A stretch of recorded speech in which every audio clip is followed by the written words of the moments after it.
खबर शामिल करते हैं मरोड़ से। चेयरमैन बैतुल माल बहावर नगर शाहिद इमरान तेजा रहनुमा पाकिस्तान तहरीक इंसाफ उम्मीदवार बराए MPA अपनी टीम के हमरा थाना मरोड़ पहुंच गए। अपडेट कर रहे हैं हमारे नुमाइंदे अबू हमज़ा। जी अबू हमज़ा बताइएगा।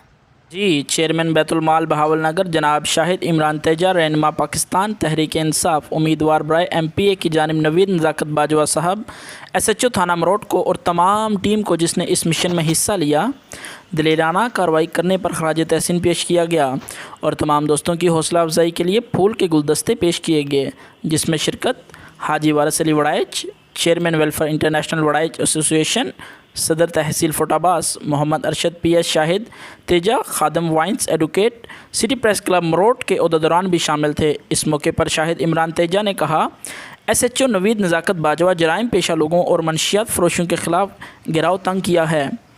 SHO नवीद नज़ाकत बाजवा हमेशा ईमानदारी के साथ क्रिमिनल लोगों के ख़िलाफ़ अपनी कार्रवाइयाँ जारी रखे हुए हैं। SHO नवीद नज़ाकत बाजवा ने कहा कि चूँकि कोई भी कानून से बालातर नहीं, तमाम सिक्योरिटी अदारे अपने मुल्क और कौम के साथ सीना तान खड़े हैं। अपनी अवामुन्नास की हिफाजत और मदद हमारी अवलिन तरजीह है। मज़ीद गुफ्तगू करते हुए कहा कि सहाफ़त रियासत का चौथा सुतून है। सहाफ़ी माशरे की आंख और कान होते हैं। जराइम के ख़ात्मे के लिए सहाफ़ियों के साथ अल्लाह पाक तमाम भाइयों को अपनी हिफ्ज़ो अमान में रखे। मलेशिया न्यूज़ मरोड़।